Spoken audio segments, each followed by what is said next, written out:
All right, we're gonna start letting folks in.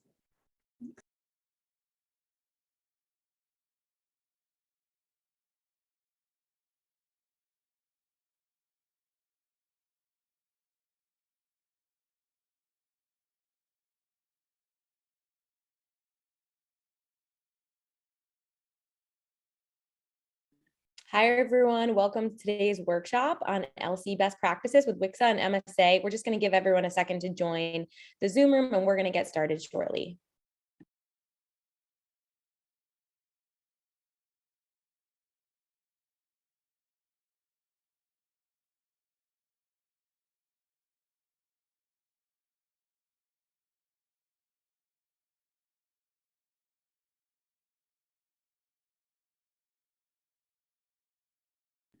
Welcome to everyone who's joining. Feel free to pop your name in the chat for House and Senate. We're going to have a poll pop up shortly so we can get a little bit of a greater sense of who's on the call with us, and then we'll dive into our panel shortly.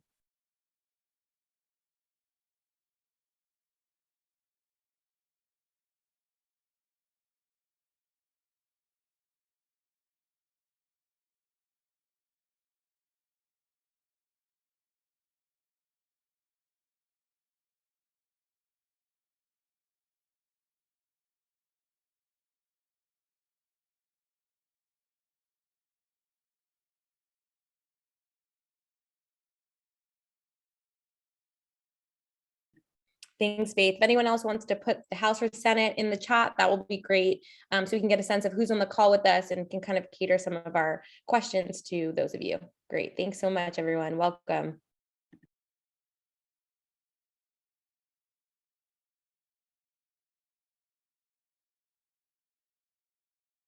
So far, we got a lot of House on the call. Let's see if we get any Senate folks. Okay, we got some. Great. So as people trickle in, I'm going to get started and just sort of do a quick welcome so we can make sure that the meat of the conversation happens. So we don't want to waste anyone's time. So my name is Emma Zafran. I am the professional development co-chair along with my fantastic partner in crime on the call, Sonia Norton, who will be on today's panel. We are part of the Women's Congressional Staff Association. For those of you who aren't familiar with WICSA, as we call it, we are a bipartisan staff organization run by and for women congressional staffers, and we serve to foster professional and personal development, create support systems for women staffers, regardless of party affiliation, background, job title, or experience. And we have a variety of programming, network building, etc. Thank you, Haley, for dropping it in the chat. So if you want to follow us, if you want to email us, reach out. We always have lots of great opportunities to engage with staffers across the Hill. So with that, I'm going to just turn it over to our co-host from Ananda from the Modernization Staff Association to introduce their amazing organization. Yes, hi everyone. I'm Ananda. I'm the founder and president of MSA, and we are a bipartisan group as well that focuses on internal reform issues that primarily affect junior Hill staffers. So our mission is to improve the efficiency and effectiveness of congressional staff by modernizing systems that affect their day-to-day operations, things like tours, flags, room reservations, etc., and then just be a space for professional development and for social networking for junior staffers, especially now when it's hard to get to know each other. So we've got a happy hour tonight at 5:30 at Bull Feathers. Come on by, and we're really excited to host this event with WICSA. So thanks for having us. Thanks, Ananda. Really appreciate it. And MSA is great. I've definitely utilized their resources, so encourage you to get in touch with them, give them a follow if you can. And glad that we're hosting this with you once again. So just a quick couple of housekeeping things before we get going. Thanks everyone for putting your House and Senate info in the chat so we can get a sense of who's on the call. A poll will be popping up. Oh, here it is. So that you can all kind of engage and answer this for us so we can get a sense of how long you've served as an LC. I'm going to fill it out too while we're on. And then we'll just get a sense of who is on with us so we can kind of cater the conversation to that. So I'll give you all a moment to answer. I also just want to flag, if you haven't seen already, we are recording. So just wanted to let all of you know ahead of time. So I'll give you all a quick second.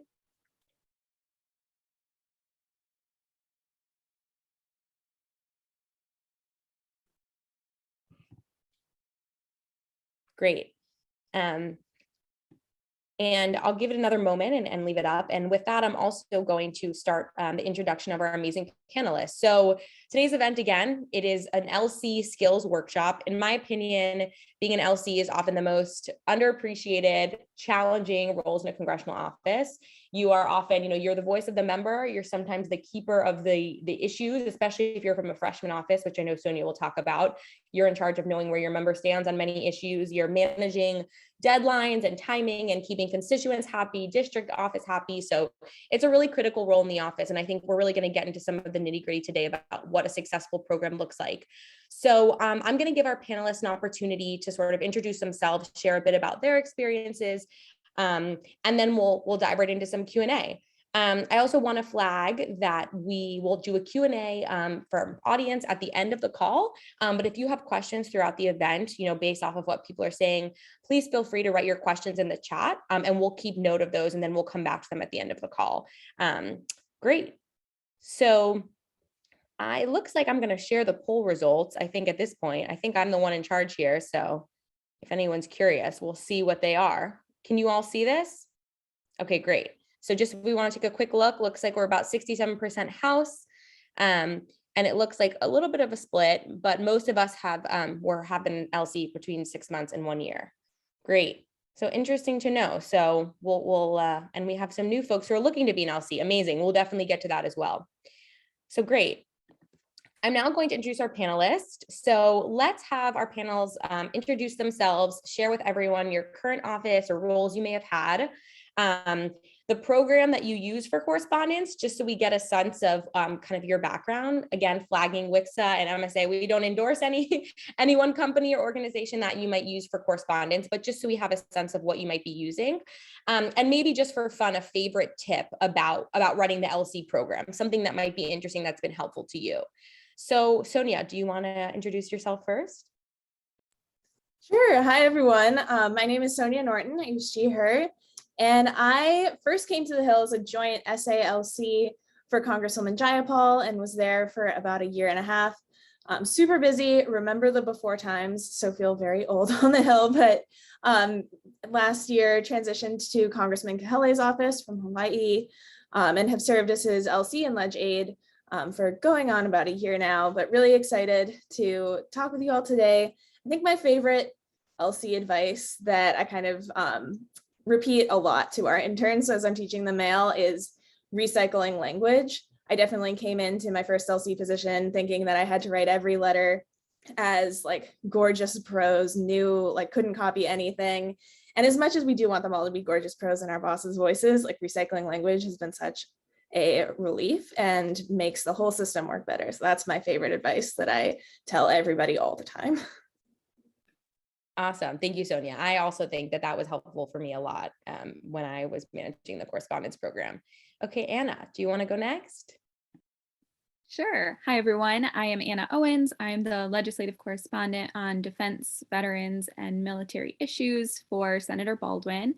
I've been with the senator for 3 years now, and I started as a correspondence coordinator, so putting all the mail into the system. So responding to it is definitely a very different beast in itself. And we do use IQ, which I'm personally a big fan of. And my favorite tip would be that you're not expected to be the expert. A lot of these letters that you're writing, they're great learning opportunities.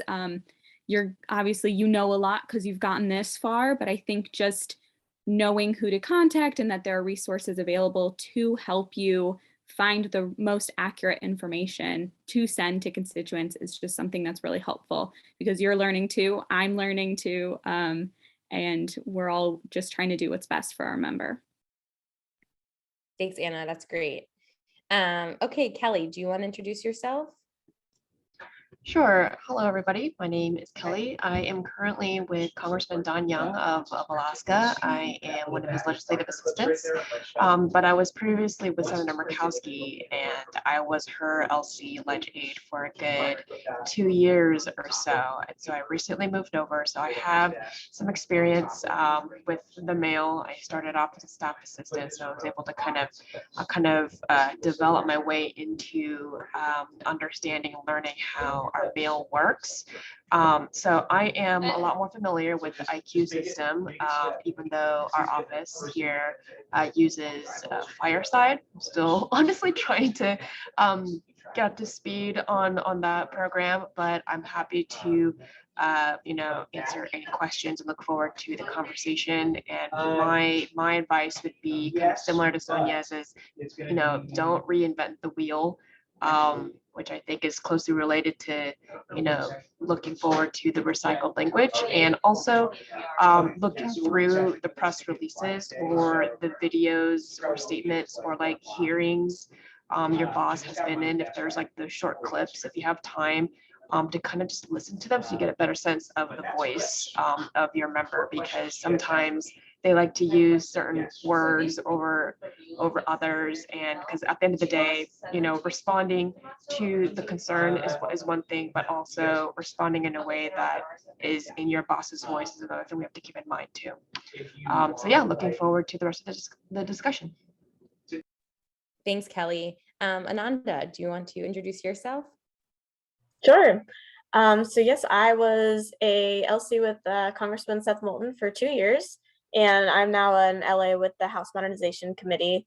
And in my office, we did the transition from IQ to IndiGov while I was LC. So I've used both of those platforms and done a CRM transition, which is, a whole other process. Happy to talk about that too. And I think my best tip is to separate out your campaign versus non-campaign mail response time goals and form letter top 5 issues in, just because those are very different categories of mail, and your CRM can do that for you if you ask them to. And that way you're not feeling pressured to just respond mostly to campaign mail to get your response time goal down, even though, the non-campaign mail people are more waiting for a response. And then you don't have animals in as the #1 issue every single week, even if the things that people are writing about directly actually change each week. That's great. Thanks, Ananda. And your comment about switching to IndiGov made me realize I'm also curious. People want to throw in the chat if they use IQ, Fireside, IndiGov. Let's just get a sense of what folks are using. If you want to engage, great. Thanks, Ruby, Carly. Oh, wow. Okay, lots of IQ. Okay, we got a nice mix. We could have put that in the poll next time. I'm curious to see what we would have gotten. Looks like a lot of Intertrack. Honestly, don't even know what that is, Sierra. You might have to tell us about that later. Great. Okay, awesome. So a good mix of them. So I wanted everyone to know we have a kind of a wide range of folks on the call. So the first topic that I kind of want to, that we're going to talk about are sort of resources for LC learning before we kind of get to some best practices. And I want to highlight one specifically. I'm glad that Ananda is with us because she helped create a major staff academy training on LC best practices. So I want to start off by giving her just a couple of minutes to share with all of you just a brief overview of what that training is like, and to share when you might be able to sign up for one if there's one coming up, because I know she really is such an expert on so much of this, and we're fortunate to have her on the call. So I'll turn it over to her for just a couple of minutes, and then we'll dive into some questions. Sure, yeah. So MSA developed this mail program best practices course with Staff Academy. It's not just our own knowledge, but we pulled a lot of different member offices and talked to different offices about their programs and what they do in their offices. And we also worked with the Congressional Management Foundation and Staff Academy, of course, to create the curriculum. So it's an hour-long class. I just put the link in the chat. The next one's on March 25th, but we offer it monthly. It's currently online, but as Staff Academy transitions back to in-person, we'll probably have an in-person option available as well. And this course is specifically on kind of the big picture, how to design a mail program, how to improve the mail program you currently have. It's not about writing, and it's not about CRM specific. So it doesn't matter which CRM you use. It's more, how do I manage my backlog? How do I maintain a form letter library? How do I decide where to prioritize different pieces of the mail that comes in? And I do know Staff Academy also offers separate classes on the letter writing itself if you want just tips and tricks on, how to improve your letter writing. Awesome. Thanks so much. So hopefully everyone will sign up and you'll see similar faces. Yes, I was about to say, do you want to explain what CRMs are for those of us who might not know on the call? Yeah, sorry for just throwing that term out there. It's on the Hill, we use it as Constituent Relations Manager. It is basically whatever platform that your office uses to manage the incoming and outgoing correspondence.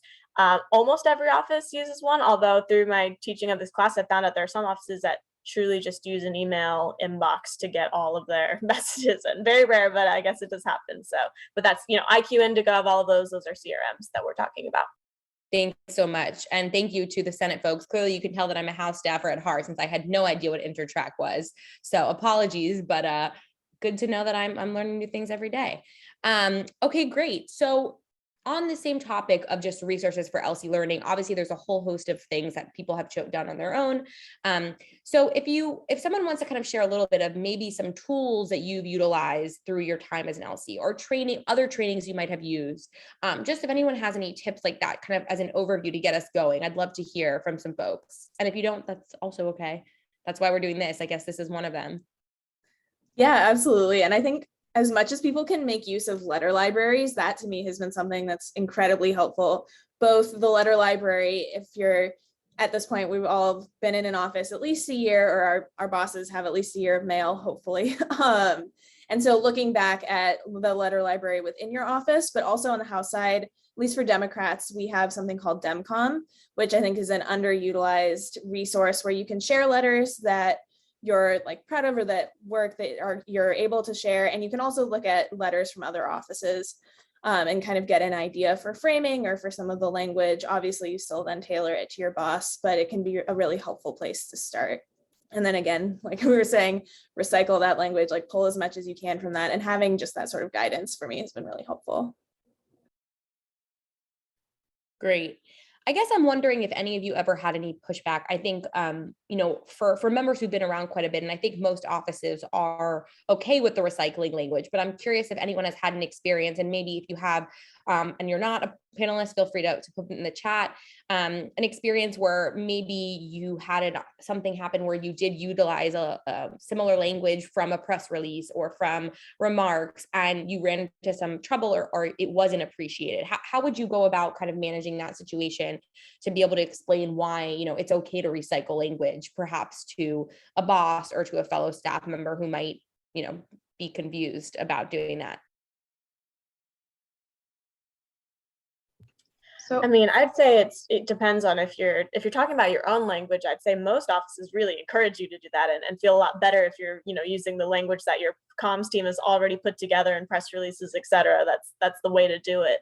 As far as using a letter library, I think in general, you can use it just as a source of inspiration. I don't think most offices just copy and paste letters point blank, but if it's a new topic you're not really familiar with, the reality is a lot of, both parties use similar talking points to talk about different issues. So just to have a general sense of what are other members who I know think similarly to mine, what are they saying about this, and what kinds of areas are they focusing on versus not focusing on, just using it as inspiration. You can always ask your team first if they're okay with you using similar language or not. I'll just add to that regardless of the process and the procedure your office follows in terms of getting a form letter approved, I found that it was very helpful to make a note or highlight whatever your preference is, the language that we used as a reference from a previous press release or a previous letter, just so whoever's reviewing it knows that, oh, we've used this language before, or sometimes, the boss themselves, if it's about a really controversial topic, they'll also want to do the final review of what letters are going out.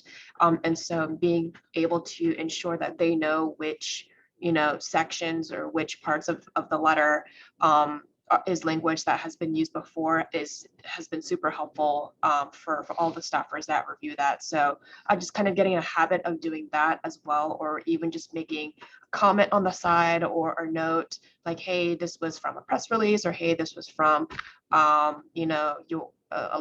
live statement at a hearing, or whatever it is, just so people have that reference.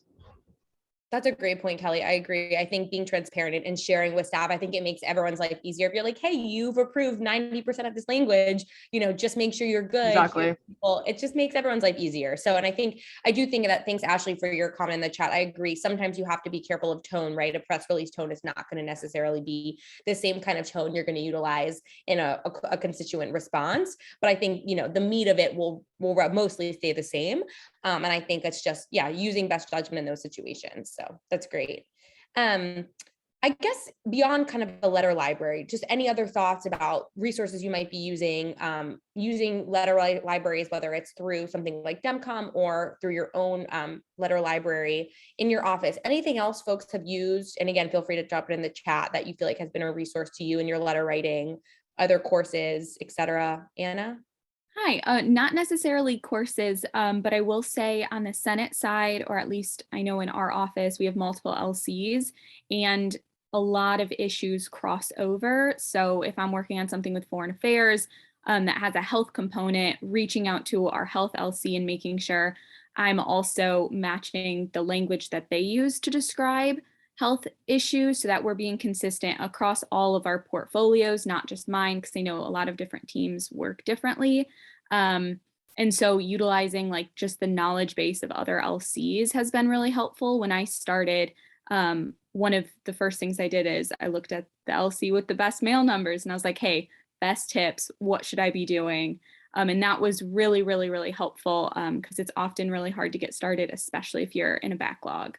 So that's just something that's really good practice. And I know on the House side, that's a little harder, but I'm sure there are lots of other LCs you can reach out to kind of like in this sense where you're just chatting with other LCs too.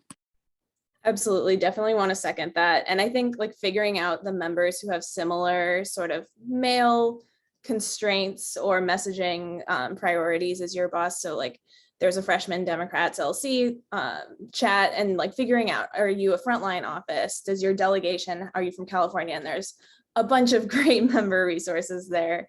And starting those chats, like don't be afraid to reach out to other people and say, hey, like I'm trying to build this network. Are you okay if I include you? Like, who's your LC? I want you to be part of this. Is a great way also, just like in these weird times, to meet other good LCs.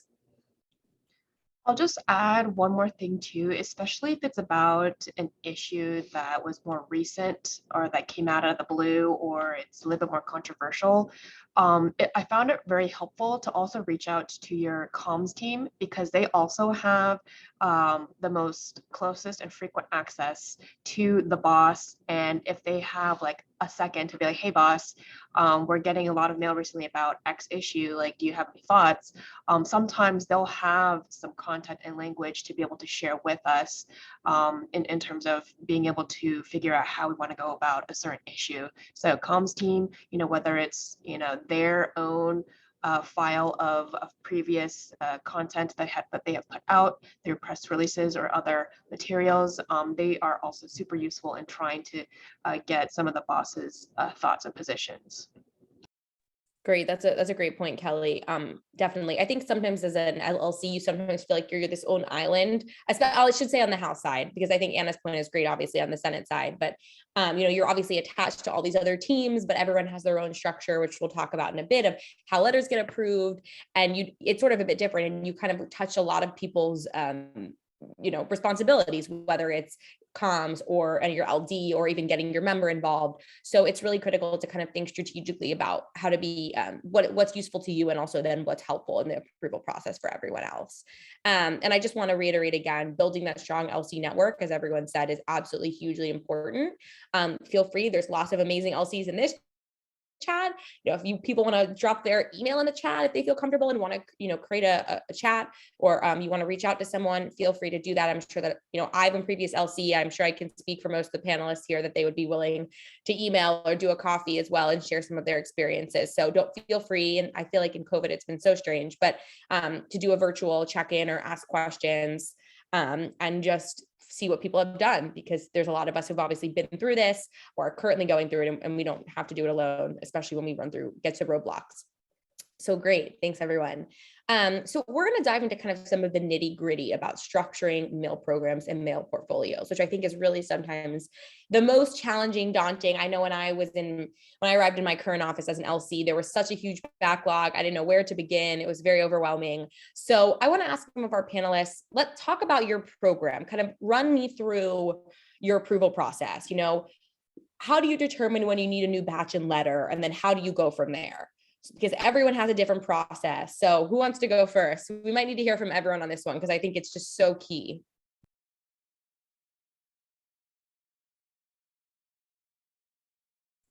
I can jump in. Thanks, We I was start about with, to- yeah, we start with a 5-letter threshold. So unless it's an issue that's like a specifically sensitive issue for the congressman, we'll start with 5.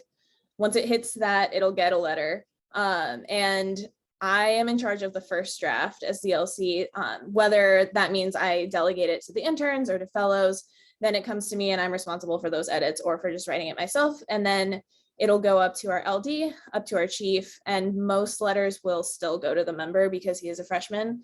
And oftentimes it's basically, if it's the first time he's making a public statement on a specific issue or a bill, we want to make sure he knows the public statement he's making and the language on that. And then let's see, that's our threshold. And then we really try to have regular kind of managing up practices. So IndieGov is our platform and are really great about sending people reminders when they get things assigned or responses assigned in IndieGov, but I also will check in and will let folks in the edits process know, just a heads up, you've got 10 letters pending your edits. Please let me know if there's anything I can do to keep this moving. Just wanted to flag for you. And I will always use the same language for those emails and then send those out at a regular interval. Great, thanks, Sonia. Anyone else want to go? I'll go next.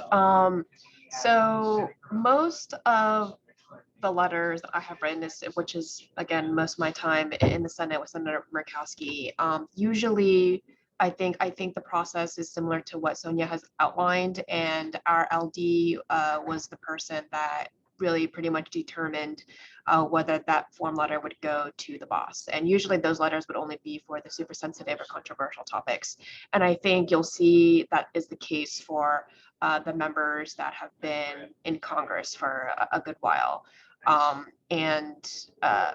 One other thing that I would like to say, just with regards to batches, some members might not, have really requested it, but some others, like my previous boss, really appreciated the numbers. And by that, I meant, I mean like how many constituents in the state have written in support of and written in opposition. So in terms of batching, I always like to make 2 kind of separate ones for perhaps the same issue topic, right? So if it was about a bill, there'd be a batch for those that supported and those that opposed, so that it was easier for me to find those numbers. And so that when the mail comes in, it'd be assigned to that particular batch. And that way, if the boss asks for, oh, so how many people are in support or in opposition, it's easy for the legislative staff to be able to kind of give those numbers. So that was one of the kind of techniques that I use that really helped me kind of really quickly get those numbers for our reference on some of the legislation that we cared about. That's great, Kelly. Yeah, to piggyback off of Kelly, very, very similar for me. And, through having done it and needed to get the numbers very quickly and then realizing I could be organizing this in a much more efficient way, as Kelly probably found out much earlier on, the pro-con is very, very helpful. Because then when you know that, at least I know, like for me, if I'm then proposing that we do a letter, say like for the people who wrote in against it and then for the people who do support it, like separating that out and knowing when to make that call, that batch strategy is very helpful. But yeah, my boss has been in for a while, so it's definitely a more fine-tuned process. So I write it, it goes to the LA, and then kind of up from there as needed. So yeah. Yeah, so I'll just say, I think, everyone's program is really unique. Every office has different priorities, but in general, the idea is you have to decide, what is the thing that's most important for your office, right? Is it making sure that 7 people are in your approval process because you really want to make sure a lot of eyes are on the letter? Is it making sure that you have a really fast turnaround time, that you have 0 backlog, that you have a very unique letter to every single message that comes in? So for us, I mean, the biggest thing that I feel strongly about is that non-campaign mail gets responded to quickly and thoroughly, and so that casework is getting to our casework team right away, and that people who are actually writing in messages are getting good responses from us and fast. So we really shifted the focus away from our campaign messages and focused a lot more on our non-campaign messages. So that being said, especially at the beginning, while we were catching up and redesigning our program, we bumped our threshold way up. Like I send 5 messages in for a new letter. Ours was like 100 because we weren't trying to worry as much about the campaign mail. We didn't have the capacity to do both when we were redesigning. And then our approval process, we tried to slim as much as possible. So it went from me to an LA to our LD would be the final approval. So just 2 people. And then, yeah, after that, I mean, I think as you are able to get down your backlog numbers and you have a really quick turnaround time, you're already responding to non-campaign messages quickly, then you can start responding. If you have the capacity to write a lot more form letters, you can lower your threshold back, you can include more people in the approval process, etc. But usually it's just deciding at the beginning where you want your focus to be. That's what we decided for our office. That's a really great. To, go ahead, Sonia. Reiterate, sorry, like another tool for getting through those non-campaign messages that we like to use is callbacks. We'll have staff in my office all the way through chief of staff. We have what we call calling with Kai, and we'll call for like an hour on a non-session week, and then just kind of throughout the week if people have time to really make sure that people are getting those personalized responses, even if it's just like, we appreciated your message on quick summary. People really appreciated it, and that definitely brings down the time and to help avoid sending like 100 personalized messages, because everyone on here knows that can be just like quite the task. That's great. I was going to bring that up too. I know that a lot of offices have done that, and I think it can often, like you said, it can be a quicker way to answer and can be a more engaging one, because I think you're right, Ananda, like that individualized response is so key. And I love the point that you made. And I think I encourage everyone, if they haven't, even if you have a mail program that's working smoothly and everything is going well, it's always good to kind of check in and think about, like, are you meeting whatever the goals are, whether it's responding as quickly as possible, whether it's writing new letters. Every office kind of has what their priorities are. And depending on sort of if your boss is new or not new, that can also play a large role. So I think it's sometimes easy to, things are a well-oiled machine to just keep going. But I think doing that check-in during recess weeks or at some opportunity to say, could we improve our program? What are our goals here? I think is really helpful. That's great. I guess sort of just building on this conversation a little bit, what are key priorities that you have found when you're determining like which pieces of the mail program to address first? So this kind of maybe builds off of it, right? You're like, okay, either I'm, refreshing a mail program, I'm building one from scratch. Like, where do I begin?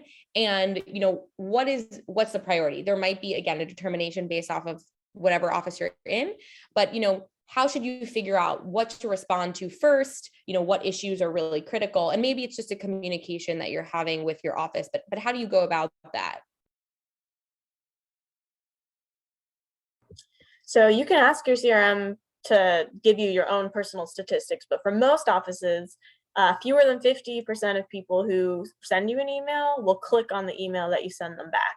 So most people aren't even reading the letters that you're pouring your heart and soul into writing, which is hard to hear, but at the same time, it's useful for contextualizing, where your priorities are in your program. And the number is even smaller for campaign messages. If they wrote you a campaign message in the first place, they're less likely to even know that they wrote you at all, let alone, really read the full response you're sending. So to that answer, that's why I think for me, the number one priority is making sure we get back to those non-campaign messages as quickly as possible. Number one above everything else is always making sure our casework gets to our casework team right away, because those are, real people in need of real help. So that's why I think it's important to be able to break out your goals and have your CRM help you do that, so you can see your numbers in your mail report. It'll give you an average response time for campaign mail versus non-campaign mail instead of lumping them all together. So we could see, okay, we never have casework sitting in our program for more than a day. Like, it's going to the casework team right away. That was the first thing that we decided we wanted to work on. That's great. I guess also just sort of wondering, when people have a variety of pending letters, for example, let's say you have a backlog of different issue areas to get to, how do you determine, where to begin, right? Like, let's say you have, and I know this is, again, a little bit more house specific, but obviously curious to hear how the Senate might handle this too, an issue about something, let's make it relevant, Russia, Ukraine. I'm sure people's mails are getting flooded with Russia, Ukraine right now, right?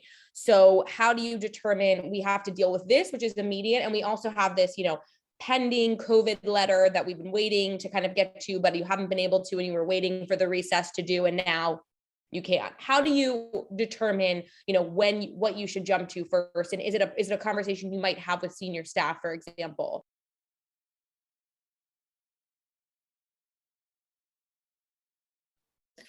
Yeah, obviously it really, really depends on the situation, but if there's a rapidly changing situation and it's something that I know that my boss is going to comment on, and there are going to be different stances that he's taking, that he's going to be openly kind of addressing as it's changing, I will keep up with that.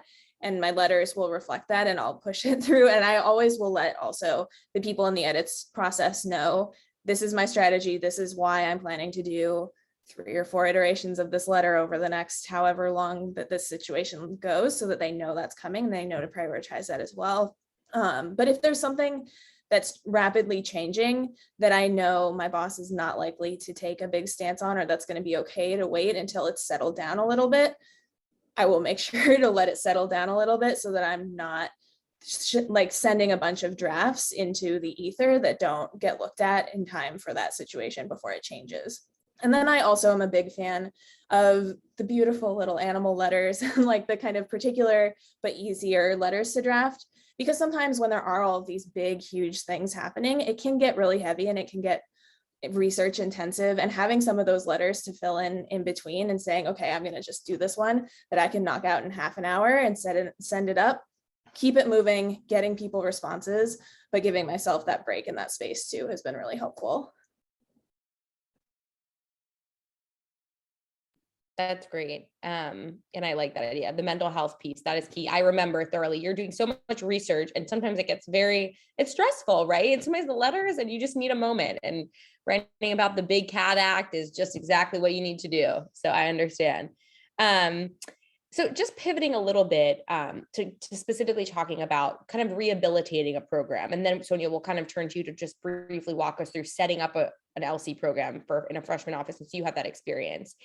If you're in an office that really needs to redo your LC program, what advice would someone have for getting batching and responses sort of back under control, so you're in more of a proactive rather than a crisis management position? Does anyone have some advice on doing that?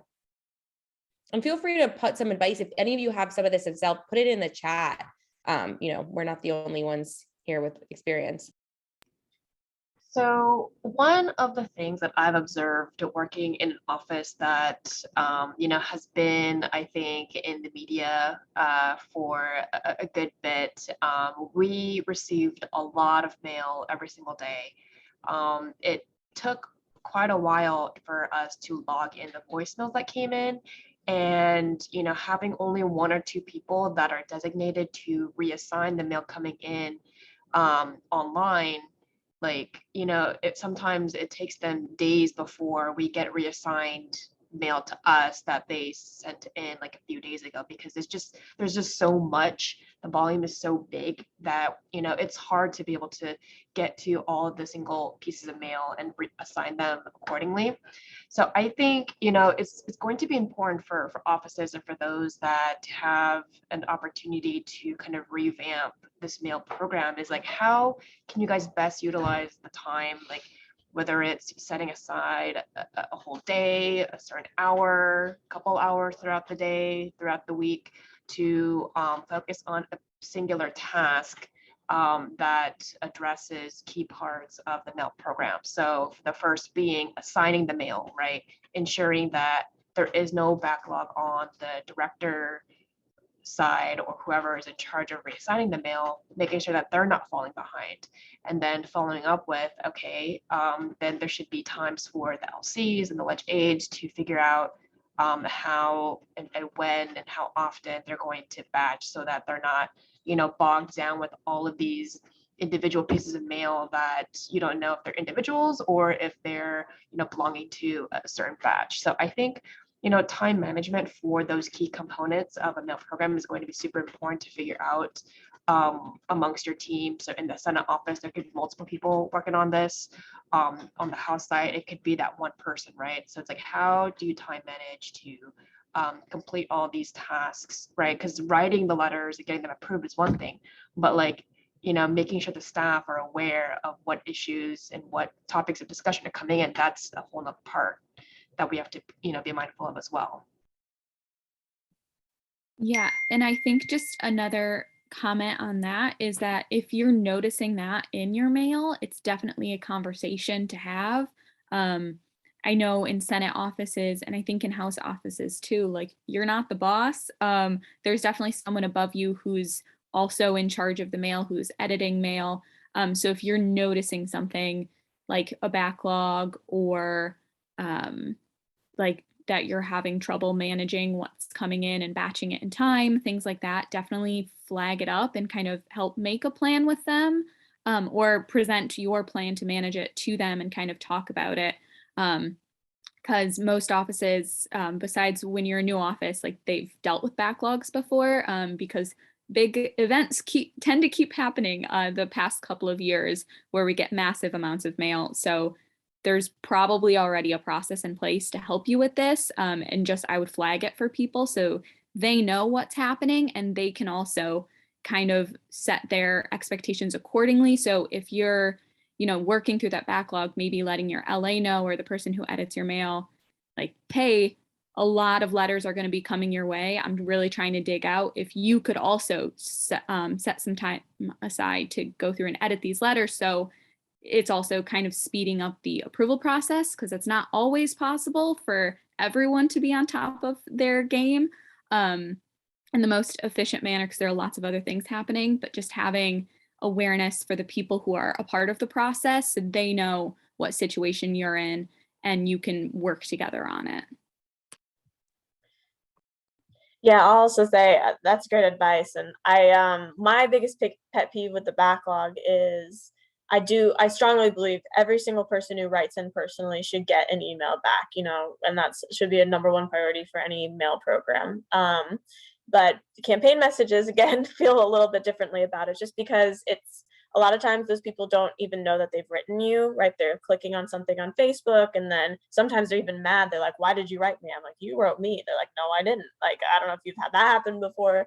So that being said, when it comes to the backlog, I feel very strongly that, if you've got messages that have been sitting in your office for like 5 years, those people who wrote you a campaign message like 5 years ago don't want an email, like a form letter back about horses 5 years later. And probably the same is still true 6 months ago, And I think it's really easy when the backlog accumulates and then you can feel like you're drowning in it and feel like, oh, well, I have to respond to every single one of these people. You reach a point of diminishing returns where people are actually more angry that you've written them. Like they forgot they even emailed you and they're like, oh yeah, you're writing me 8 months later with a generic form letter than if you just did not respond to them at all. So, it should be different for every office. You can have that conversation. It can be difficult. But yeah, that's how I feel. Like definitely respond to anyone who's written you personally. Make sure you're getting them something, even if it's late. That's really important. But if someone clicked on something 7 months ago, they probably don't want a form letter back anymore. Focus on the people who do need help now, That's a really, really great point. I've definitely had that happen where people did not know they even sent me a letter. They asked me why, they're responding 8 months later. Absolutely. So totally agree with you there. And just on Anna's point quickly, I think, often many of us gotten to where we are because, we are very self-sufficient and we are hard workers, but, don't ever feel like you are alone in this, whether it's like reaching out to people in your office or other LCs. I think often there's this feeling, especially if you want to, move up on the hill, that like you need to be perfect or able to do all of this amazingly well. But I don't think asking for help means that you're not doing something well. And I just don't think we say that to each other enough on the Hill. So I just wanted to make sure that we all know that that's really important and that it's really hard and there's a lot of work and it's a lot of hours. And so we just need to give ourselves some grace. So just wanted to remind everyone that. There's a lot more questions I have queued up, but I see some great ones in the chat. So I just want to make sure we can get to everyone since we're already at 3:45. So we'll come back to some of my other ones, but I want to get to some of them. So someone asks, I'm almost completely caught up with messages and letters, but my LD has nearly 50 letters that I'm waiting on final approval of. I brought it up with them, but they just gave me the runaround. They are busy, even out of session. I know mail isn't priority, but how do I work around this hurdle? I'm twiddling my thumbs waiting. And this was actually one of the questions I was going to get to about managing up, right? Because many of us, as we've said, are waiting on people who are perhaps have a lot more experience than us, who are a lot busier even. And so how do we deal with this? I think this is a real concern for many of us. Yeah, I'm gonna just jump in right on that because I think managing up is one of the things I wish I learned before I got my first job, because it is an amazing, amazing skill to have, a hard one to learn, and one that's different per office and per manager. So just preface that this is, it might not apply for your managing style and how your office works, but you're not the only one who I think is going to be concerned about an issue like that. If like 50 letters is just a really big backlog, and especially with this upcoming work period, it's going to be a long one and a very busy one. So I would recommend maybe talking to some of your LAs about it and just say, hey, like, if you've worked with this, like, what is your best strategy to talking to your LD about it? That way, and again, you don't have to give them the full context of the situation, but just kind of asking them how they manage up with that individual person, because you may find that it's a manager who likes in-person updates like that and kind of nudges, or versus email, because I think with email especially, it's really challenging even responding to that email, because it might be something like, I know, but I have 10 other urgent emails. So I would kind of work around your office and see what's the best strategy for talking to your LD about it, but just giving them more of the numbers too. So, what is the oldest letter that's sitting with him, and what's the oldest incoming date for that piece of mail that it'll be handling, because they'll look at the numbers, and I think that'll be the best memory jog for them, is looking at like, okay, and this is something I've started doing just for my LA specifically, is this letter, what's the oldest letter that this draft is responding to? That way they kind of see, without a lot of effort on their end, like what this time frame is, so that they also know it's not something they can sit on, or maybe it is something they can sit on for a week or two. So just kind of the numbers game is it can work in your favor in these types of instances, but also congrats on being on top of it. Just, that's an impressive thing in the beginning. Yeah, I'll say for kind of the short term, the immediate, I think something that's helpful is to let your LD set the deadline for themselves. If like that's an easier way to have the conversation, like, totally understand you're super busy. How soon do you think, when can you get these to me by? And then once they've set a deadline for you, then it's not like, you saying I need it by then. It's like them saying, yes, okay, I'll do it by the end of next week. Sometimes when they're putting it on themselves, it's a little more helpful. And also if they're like, I can't tell you, or there's no way I'm going to get to this in the next few weeks, then just asking directly, like, can we have an LA approve these letters this time? Or can we send it to the chief? Is there a different solution for at least for this set of letters? Because we really need to get them out, and we don't want these people waiting too long.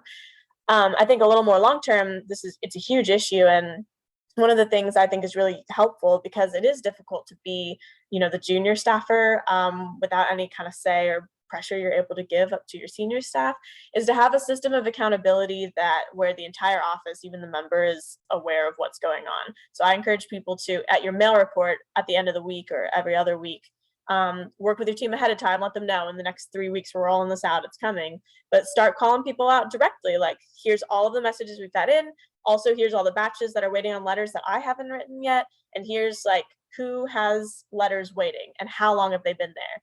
Like, Bob has 70 letters that he's supposed to approve, and they've got messages that are as old as like 3 months. Then everyone's seeing that, and then there's like that system.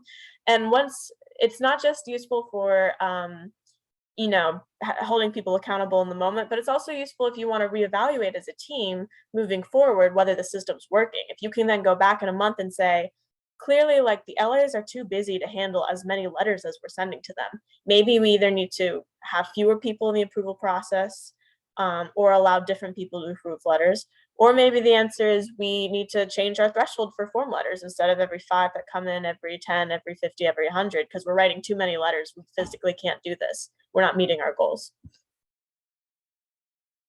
That's a great point. And I think communication is key. Like, don't ever be, I mean, I know it can be frightening, especially when you first start to feel like, oh, I have to remind, my LD to do something. But, even just prefacing by saying, hey, like, I don't want to bother you. I just want to be transparent. We've got to get these out. And I remember I used to sometimes say to my LD, like, I'm going to be a pest. Like, I'm going to bother you. I just want you to know. And, you just kind of put it out there. And because unfortunately, that's sort of what ends up happening often in our roles. But I do think, looking back at my professional development, as frustrating as it's been, I think having to manage up, like Anna mentioned, has served me. Like, having to learn that has been really helpful to me in my professional growth in the long term, as challenging it can be.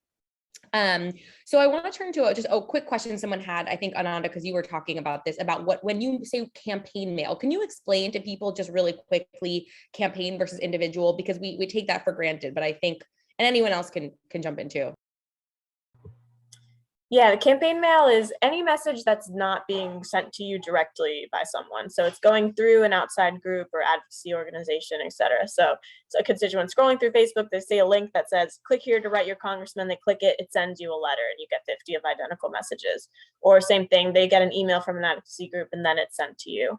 And then for me, non-campaign mail is just any other kind of mail. So that includes like not just casework, but tour requests, flag requests, anything that's a message coming to you directly from your website or to your email. Thank you. That was helpful.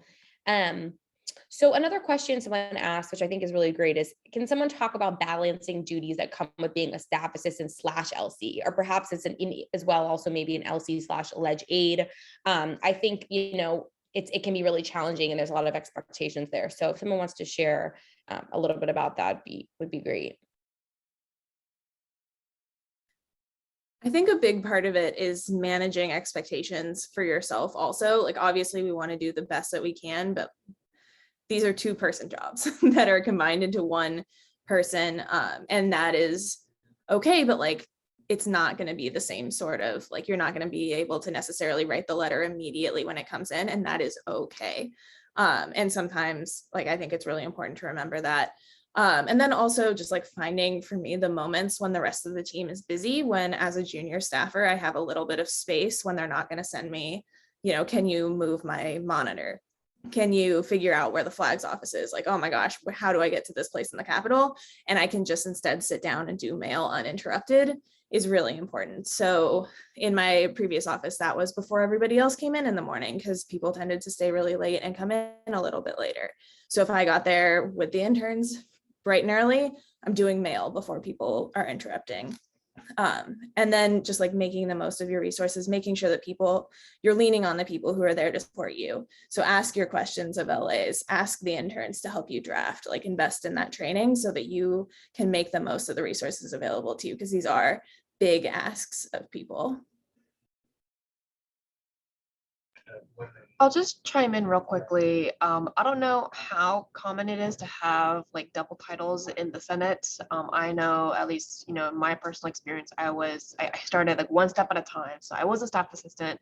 Then there might have been like a transition period where I knew I was gonna be an LC, within like the next like few weeks or so. So there wasn't a whole lot of opportunity to kind of figure out what it meant to be both a staff assistant and an LC.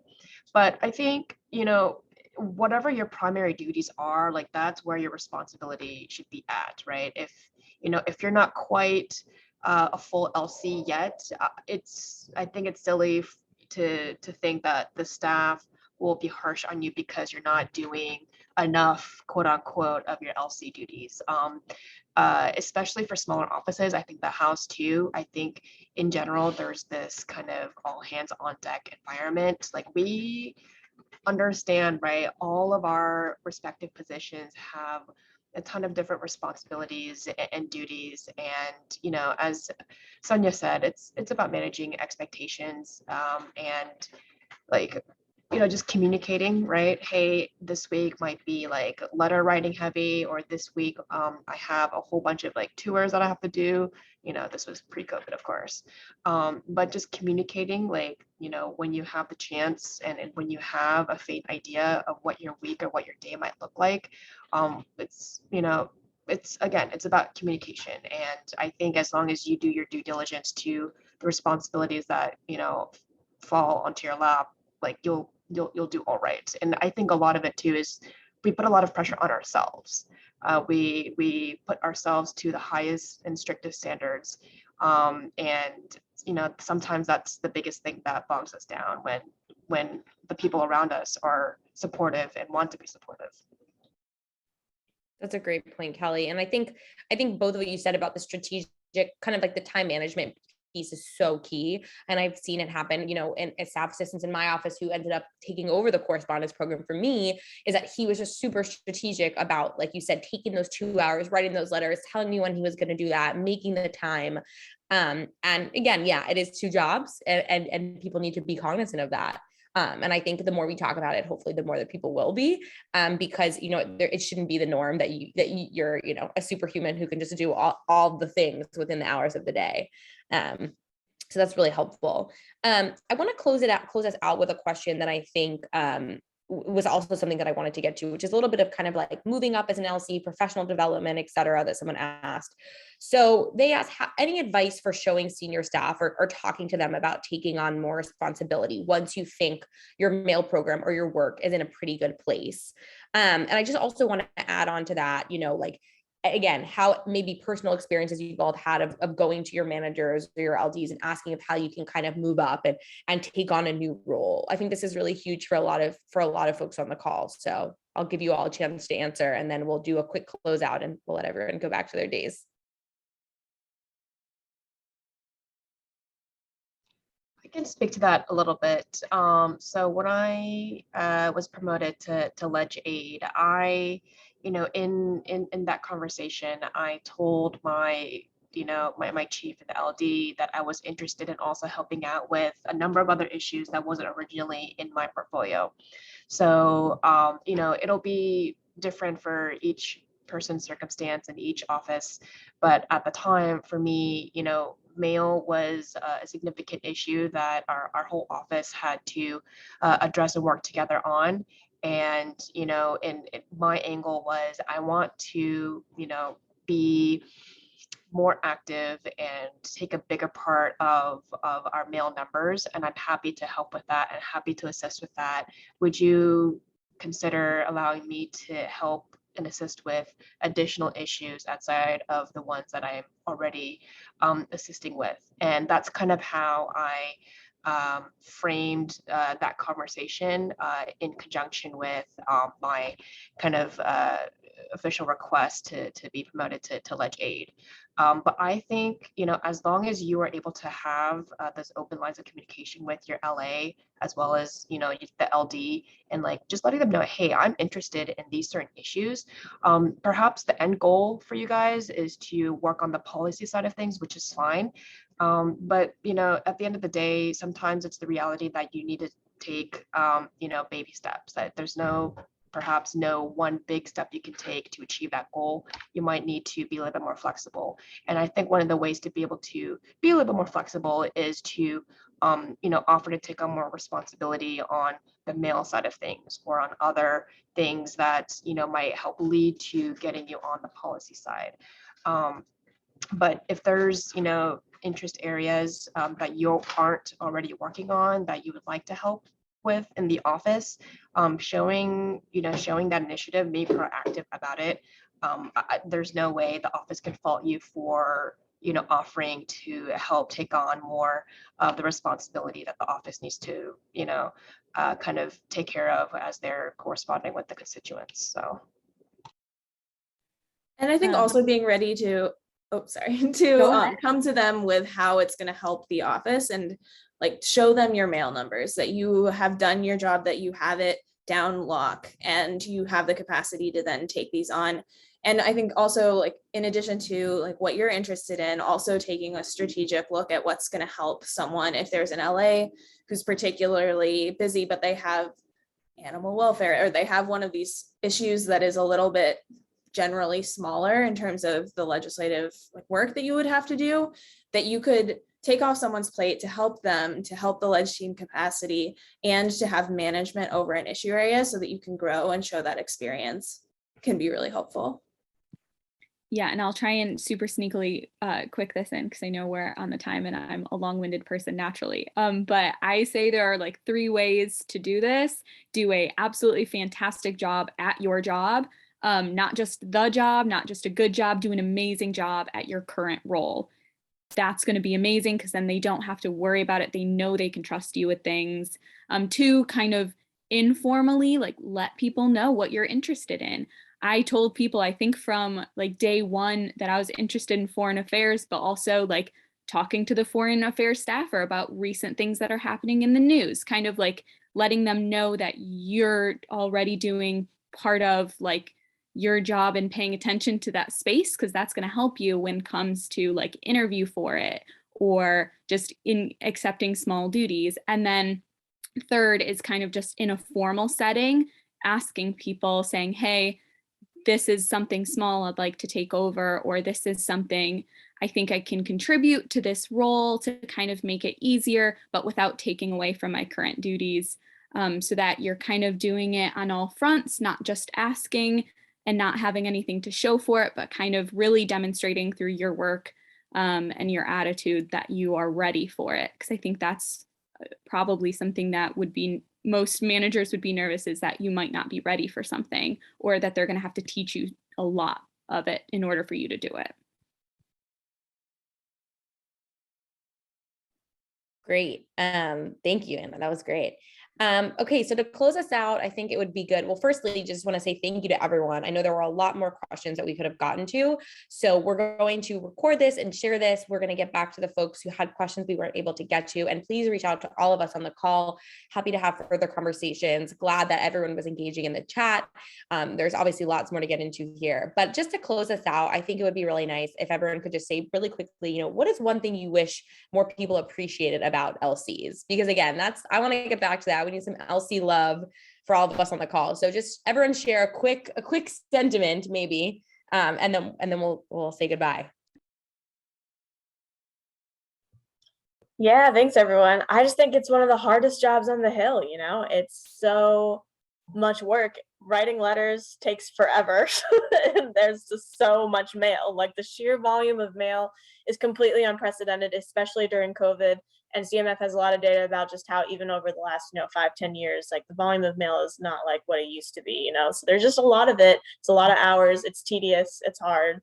But it's so important. And I think because it's casework, especially, like the work that we're doing really is directly impacting people's lives, like making sure that people who need help get help. So remember that. And I'm really happy for everyone who was able to join us tonight. Thank you. I think the most underappreciated part is that I would say like a large portion of people who write in your office typically are upset about something or have a problem. You don't get like 100% of your email saying, good job, you're awesome. I can't imagine even my absolute favorite member would get that. And so just knowing that, like don't take it personally, and also just do your best. But just knowing that and going into it, that like you're here to give them as much information as possible. You're here to help the member, and you're here to help the state that you represent. So just knowing that and kind of saying like, yes, this is a really mean email. We are responding to it. They may not like the response, but like they now will know in their hands that this is what their senator believes, because that's what we're here for.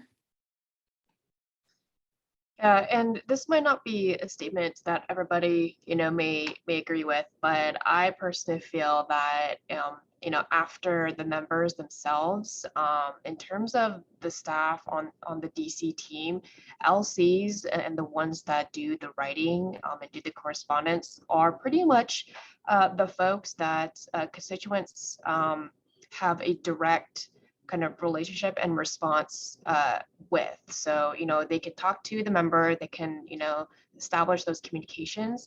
But when it comes to, communicating with our office, it's pretty much the LCs, or, in one shape or form, it's the LCs that are the ones that are the main kind of entities that respond and correspond with the constituents. And I think that's a super important role, and one that's not really highlighted enough. And, despite the hard and gritty work that we have to do as LCs and those that do the mail program, it's a very meaningful one and important one to our constituents. The constituents are the ones that appreciate whatever correspondence they get from the office. And by office, I feel like most of the times it's really the LCs in a sense. Yeah, and to do these important jobs, like everyone on this call has incredible skills in communications, in constituent services, in legislative work and research. And just like take a moment to appreciate that. I think that's something that's underappreciated about LCs, that we're like mighty Hill staffers, and really appreciate all of the work that you do. Thank you. It's a great way to end the day. And thanks everyone again. Thanks for joining WICSA and MSA for this amazing conversation, and look out for some of our other future events. And we hope to meet all of you in person sometime soon. Thanks everyone. Have a great day.